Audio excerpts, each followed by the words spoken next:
Like share comment करें इस video पे और सब्सक्राइब कीजिए डेमोक्रेटिक चरखा को। दिल्ली के चक्का हो जाम हो, सुन लो सरकार। दिल्ली के चक्का हो जाम हो, सुन लो सरकार। हमरे कमाई पर फुलल फुलल गाल बा, हमरे कमाई पर फुलल फुलल गाल बा। मुफ्त के खा खा के चाल पे मिसाल बा, मुफ्त के खा खा के चाल पे मिसाल बा। हमरे कमाई पर फुलल फुलल गाल बा, मुफ्त के खा खा के चाल पे मिसाल बा। अब की तो होई घमसान हो, सुन लो सरकार। अब की तो होई घमसान हो, सुन लो सरकार। हमरे तो नाम पाकिस्तान हो, सुन लो सरकार। इस तरह से जो विरोध प्रदर्शन आप लोग कर रहे हैं कानून को लेकर के, जो कृषि बिल आया है उसको लेकर के, क्या लग रहा है कुछ असर पड़ेगा सरकार पर? सरकार को पूरा असर पड़ेगा। लोकतांत्रिक देश है और सरकार हम लोगों ने बनाया है, किसान मजदूरों ने। जिस दिन हम लोग चाह लेंगे सरकार धराशायी हो जाएगी। और किसान मजदूर अन्नदाता है, पूरे भारत के 1.25 अरब लोगों का पेट पालता है और इसकी आस से सरकार जो है भस्म हो जाएगी। लगातार प्रधानमंत्री नरेंद्र मोदी किसानों से वार्ता कर रहे हैं, लेकिन वार्ता विफल हो जा रही है। क्या नहीं, नरेंद्र मोदी एक फ्रॉड प्रधानमंत्री हैं। वो वार्ता करना चाहता ही नहीं है। वो देश को विदेश को यह दिखाना चाहते हैं कि हम तो वार्ता करना चाह रहे हैं। यहाँ सीधी बात है किसानों की कि नया जो काला कृषि कानून है उसको तुम रद्द करो। अब बात करो कि हमारे हित में कैसे कानून बनेंगे। हम तुमको सुझाव देंगे, तुम पॉइंट आउट करो और तुम कानून बनाओ ताकि सस्ती दर पर गरीबों को आटा चावल कड़वा तेल से लेकर साग सब्जी हम लोग देश को देते रहें ताकि हमारा अन्न का भंडारण अंबानी अडवाणी के कब्जा में नहीं जाए, ताकि आटा वो 100 रुपये किलो बेचे, चावल 100 रुपये किलो बेचे। कहाँ से आएंगे आप? हम लोग बिहार जय किसान आंदोलन बिहार की ओर से है। बिहार की ओर से है। क्या लगता है ये जो आंदोलन हो रहा है, लगातार प्रोटेस्ट हो रहा है, केंद्र सरकार जो है या सरकार कुछ सोच रही है इसके बारे में? सोचती तो आज तक यहाँ जाड़े के दिनों में किसान हमारे बैठे रहते दिल्ली में। मैंने ये तो संवेदनहीन सरकार है जो पूंजीपतियों को माला माल और किसानों को कंगाल बनाने में लगी हुई है।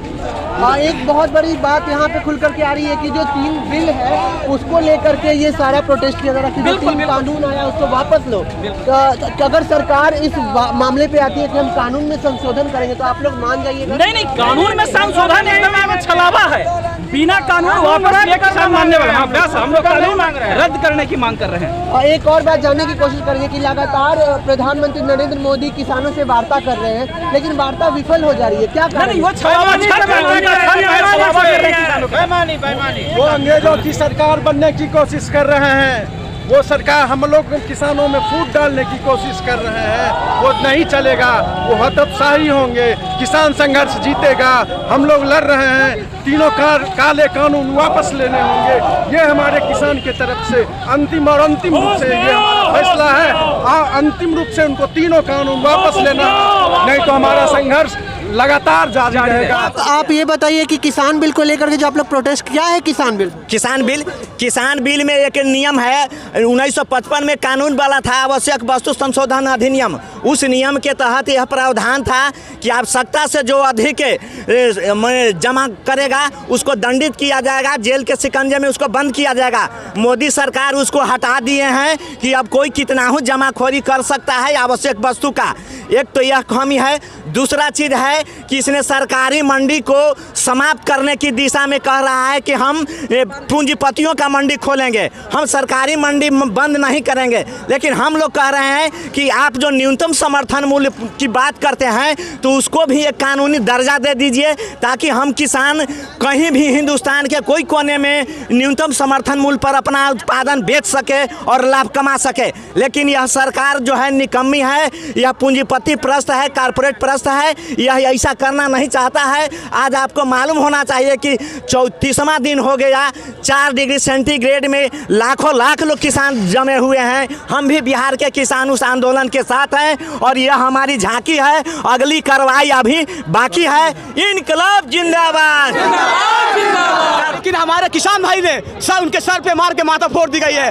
अनुशासन से भड़कने का काम नहीं किया। इस देश को डंडे की चोट पर गुंडों की सरकार नहीं चलेगी।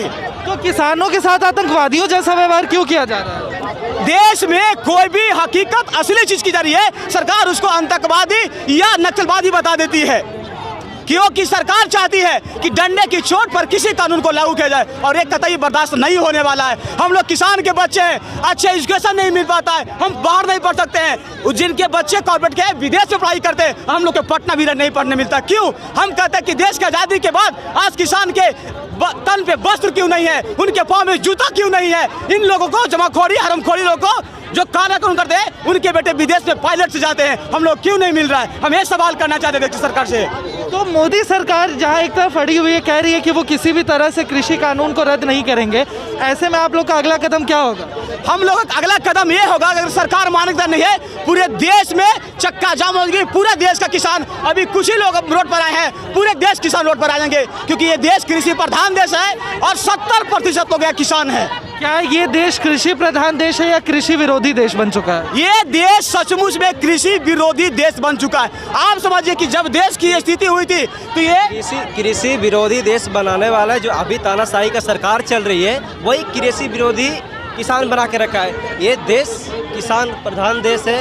हमारे देश में अच्छे फसलें उगाया जाता है और तमाम पूरे जितना सारे किसान हैं बहुत अच्छे से उपज करते हैं। अब जो कॉर्पोरेट घराने में अगर चला जाता है, कॉर्पोरेट वाले अगर लेता है किसान के सारे, तो किसान को तो कहीं ना कहीं तो नुकसान है। और इससे सरकार जो 3 नियम जो लागू किए हैं वो बिल्कुल गलत किए हैं, क्योंकि वो इस किसान के हित में है ही नहीं। वो अपनी मर्जी से वो मतलब रातों रात कोरोना काल में, यानी कि दिन में बैठक होता है और वो सोशल डिस्टेंसिंग का पालन करते हुए हम लोग का बोला जाता है सरकार द्वारा कि सोशल डिस्टेंसिंग का पालन कीजिए और आराम से बैठे रहिए। और यहाँ पे सरकार जाके कैबिनेट में बैठ के, उन लोग संसद में बैठ के ये बहुत सारा रातों रात मीटिंग बना के और वो एक बिल को पारित कर देती है।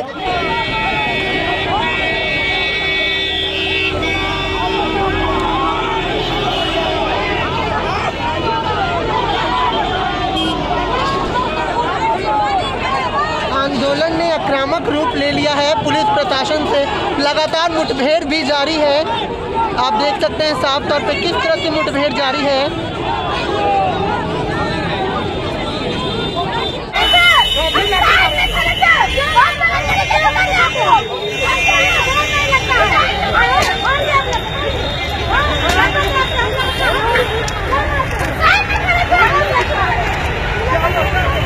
किसानों के ऊपर लाठीचार्ज क्यों इस तरह से की गई है? ऐसा गुंडागर्दी वाला व्यवहार क्यों किया गया है? और बिना और जेंट्स पुलिस वालों ने महिलाओं पर सर लाठियां बरसाई हैं, इसकी क्या वजह है सर? क्या जवाब आप नहीं देंगे? सर यहाँ आप लोग किसानों के प्रदर्शन को रोकने के लिए आए हैं या टेररिस्ट को पकड़ने के लिए? सर आप लोग किसानों के साथ आतंकवादियों जैसा व्यवहार क्यों कर रहे हैं?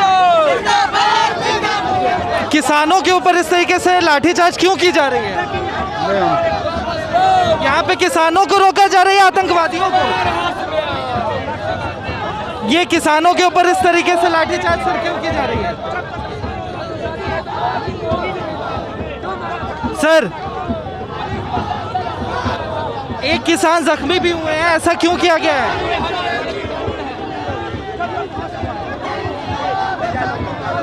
सर पुलिस प्रशासन की ओर से इस तरह का रवैया क्यों किया गया है सर?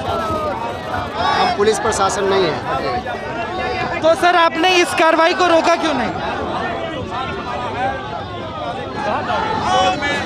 सर आपने इस कार्रवाई को क्यों रोकने की कोशिश नहीं की? नीति अपनाई है और ये तरह तरह की बातें बोलकर साजिश के तहत सर किसानों के साथ इस तरीके से व्यवहार क्यों किया गया सर?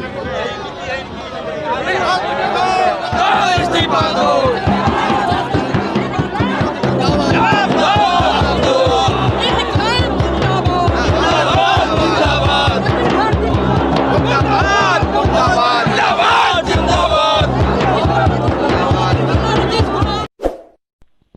शेयर कमेंट करें इस वीडियो पे और सब्सक्राइब कीजिए डेमोक्रेटिक चरखा को।